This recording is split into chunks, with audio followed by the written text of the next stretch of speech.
ஆன்மீக எழுத்தாளரும் ஆன்மீக சொற்பொழிவாளருமான பி. சுவாமிநாதன் எழுதியுள்ள ஆன்மீக நூல்கள் அனைத்துமே தாமரை பிரதர்ஸ் மீடியாவில் கிடைக்கும். மகாபிரிவா தொகுதிகள் தமிழிலும், மகாபிரிவா தொகுதிகள் ஆங்கிலத்திலும் இவர் எழுதியுள்ள நூல்கள் பல்லாயிரக்கணக்கான வாசகர்களிடையே பெரும் வரவேற்பை பெற்றது. இவற்றை தவிர திருவடி சரணம் உட்பட ஏராளமான ஆன்மீக நூல்கள் தாமரை பிரதர்ஸ் மீடியாவில் கிடைக்கும். ஸ்ரீ குருபியோ நமக.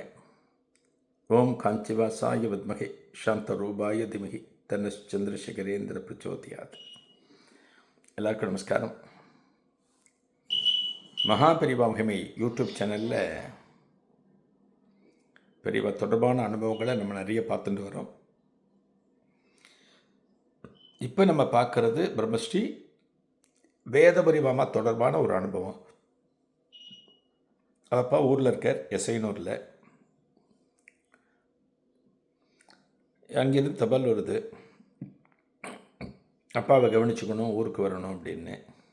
குழம்பி போய் பெரியவாளை பார்க்குற. பெரியவா வந்து கூட்டின்னு வந்துரு, அவர் இங்கேயே வச்சுக்கலாம் அப்படிங்கிறார். எஸ்ஐனூர் கிளம்பிட்டார். போய் பெரியவாளை கூட்டின்னு அப்பாவை கூட்டின்னு வந்துட்டார். சீதாராமையரை கூட்டின்னு வந்துட்டார். ஒரு காரில் வச்சு கூட்டின்னு வந்துட்டார். அவரோட உடைமைகள் என்னென்ன இருக்கோ, ஒரு வயசானவன்னா அவள் உடைமைகள் என்னென்ன இருக்கும், 2-3 வேஷ்டிகள் இருக்கும், இத்தியாதிகள்லாம் இருக்கும். அவர் என்னென்ன பயன்படுத்துவாரோ அதெல்லாம் இருக்கும். எல்லாத்தையும் கொண்டு வந்துட்டார். மகாபிரிவா சொன்னபடி அந்த ரூமை சுத்தம் பண்ணி அந்த ரூமில் ஒரு கட்டில் போட்டு அவரை அந்த ரூமில் இருக்க வச்சாச்சு. வேதருவான் அப்பாட்ட சொல்கிற, அப்பா நீ என்கிட்டே இருக்கப்பா, பெரியவார கடத்துக்கு வந்தாச்சு, உனக்கு பார்வை இல்லையே தவிர நீ பெரியவாரோட பார்வையில் தான் இருக்க போகிற. எவ்வளோ பெரிய பாக்கியம் பாருங்க. கடைசி காலத்தில் வேதபுரி மாமாவனால் அவரோட அப்பாவுக்கு ஒரு பாக்கியம் கிடைக்கிறது. பெரியவா கூட பெரியவா இருக்கிற அந்த பூமியில் அந்த இடத்துல இருக்கிறதுக்கான ஒரு பேர் கிடைக்கிறது. போயின்னு இருக்கு. பெரியவாளையும் கவனிப்பார், அப்பாவையும் கவனிப்பார்.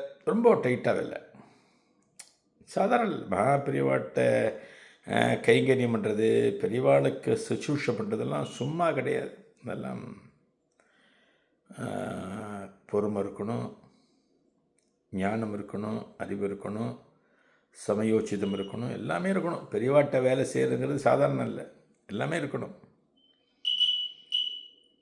கைங்கரியம் பண்ணிட்டு இருக்கார், நல்லா போயின்னு இருக்கு.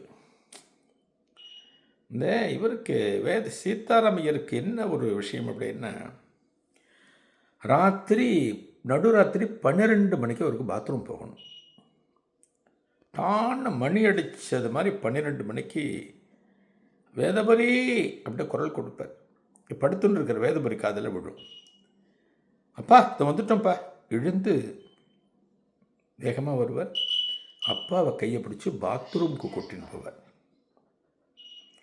பாத்ரூமுக்கு அவர் கையை பிடிச்சி கூட்டின்னு போகணும். பார்வை கிடையாதுன்னு சொன்ன பற்றில கையை பிடிச்சி கூட்டின்னு போய் அவருடைய வேட்டியை மடித்து விடணும். தழிஞ்சு கட்டியிருப்போம் இல்லையா, அதை மடித்து விட்டு அவர் பாத்ரூம் போகிறதுக்கு உதவி பண்ணணும். அவர் பாத்ரூம் போய் முடித்தோடனே கால்களில் ஜலம் விட்டு அலம்பணும். யார் வேதபுரி மாமா தான் எல்லாம் பண்ணணும். யார் கூட்டின்னு போகிறாலும் அவள் தான் பண்ணணும். அவர் கால் ஜலம் நம்பி விட்டு அப்புறம் வேட்டியை தழைச்சி விட்டு அவரை கையை பிடிச்சி கொண்டு வந்து படுக்கையில் விடணும். இதான் ரொட்டீன். இது கரெக்டாக 12 மணிக்கு. இன்றைக்கும் பார்த்தீங்கன்னா சில பேருக்கு கரெக்டாக எத்தனை மணிக்கு ஒரு முழிப்பு வரும், பாத்ரூம் போகணும்னு முழிப்பு வரும். அது ஒரு சைக்கிள் ஏதோ அப்படி ஒரு கிளாக் செட் ஆகிருக்கும். அது சில பேருக்குலாம் அப்படி ஆகிருக்கும். டான்னு 1 மணிக்கு முழிப்பார் சில பேர்.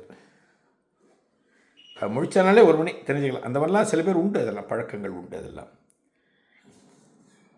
இவருக்கு 12 மணிக்கு முடிக்கணும். ஒரு நாள் காலங்கார்த்தால் பெரியவாளுக்கு முன்னாடி உட்காந்துட்டுருக்கார். ஏதோ பெரியவா கொடுத்த வேலையை ஒன்று பண்ணிட்டுருக்கார். பெரியவா உட்காந்துருக்கார்.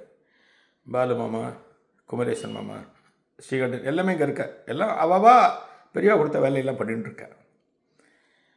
அப்போ வேதபுரி மாமாவுக்கும் ஞாபகம் வருது. ஆஹா, நேத்திக்கு ராத்திரி 12 மணிக்கு நம்ம எழுந்து போகவே இல்லையே. அப்பா வேதபுரின்னு குரல் கொடுப்பாரே, நேற்றுக்கு ஒரு வேளை குரல் கொடுக்கலையோ, நம்ம எழுந்தே போகலையே, அப்பாவோட பாத்ரூமுக்கு கூட்டின்னு போகவே இல்லையே அப்படின்னு அவருக்கு ஸ்ட்ரைக் ஆகுது. அப்புறம் யோசிக்கிறார், எப்படி 12 மணிக்கு போகாமல் இருக்க முடியும், பாத்ரூம் போகாமல் இருக்க முடியும்? நிச்சயமாக பாத்ரூம் போயிருப்பார். இப்போ நம்ம எந்திரிக்கலை. அப்போ என்னோட குரல் வேதபுரின்னு சொல்லி நான் எழுந்திருக்காமல் ஒருவேளை பாலு போயிருப்பாரோ, ஸ்ரீகண்டன் போயிருப்பாரோ, சந்திரமொழி போயிருப்பாரோ, இவர் போயிருப்பாரோன்னு குழம்பி ஒவ்வொருத்தர்கிட்டையே கேட்குறேன். யார்? வேதபுரி மாமா. பாலு, நேற்றுக்கு ராத்திரி 12 மணிக்கு எங்கள் அப்பா குரல் கொடுத்து அவரை நீ பாத்ரூம் கூட்டின்னு போனியா கேட்குறேன். இல்லைப்பா நான் அடுத்து நான் இல்லைப்பா அடுத்து ஒருத்தர் இல்லை. இங்கே யாரெல்லாம் இங்கே படுத்துருப்பா எல்லாத்தையும் கேட்டாச்சு, யாருமே இல்லைங்கிற. அப்படின்னா எங்கள் அப்பா எப்படி பாத்ரூம் போயிருப்பார் நேற்றுக்கு? நிச்சயமாக போயிருக்கணும். அவர் யார் கூட்டின்னு போயிருக்கணும் அப்படின்னு இவர் கேட்கிறார். வாய் விட்டு கேட்கிற போது அங்கே பரபிரம்ம சுரூபமாக அமர்ந்திருக்கக்கூடிய மகாபிரிவா சொல்கிறா, வேதபுரி, நேற்றுக்கு ராத்திரி உங்கள் அப்பாவை நான் தான் பாத்ரூமுக்கு கூட்டின்னு போனேன் அப்படிங்கிற. இருந்த அத்தனை பேருக்கும் அதிர்ச்சி. வேதபுரி மாமா பெரியவா காலில் வந்து விடார். பெரியவா, என்ன காரியம் பண்ணியிருக்கள்? எங்கள் அப்பாவை பாத்ரூமுக்கு நீங்கள் கூட்டின்னு போயிருக்கீங்களே அப்படின்னு சொல்கிறப்ப பெரியவா சொல்கிறார், நேற்றுக்கு ராத்திரி அவர் குரல் கொடுத்தாரா, நீ அசந்து தூங்கிட்டு இருந்த. பாவம், நீ காத்தால் ஆரம்பித்து ராத்திரி வரைக்கும் எனக்குத்தானே கைங்கரியம் பண்ணின்னு இருக்க. நீ அசந்து தூங்கிட்ட. உங்கள் அப்பாவோட குரல் உனக்கு கேட்கலை. பார்த்தேன் எல்லாரும் தூங்கிட்டு இருந்தேன். நான் எழுந்தேன், உங்கள் அப்பா இருக்கிற ரூமுக்கு போனேன். அவர் மெல்ல கையை பிடிச்சி எழுப்பினேன். யார்?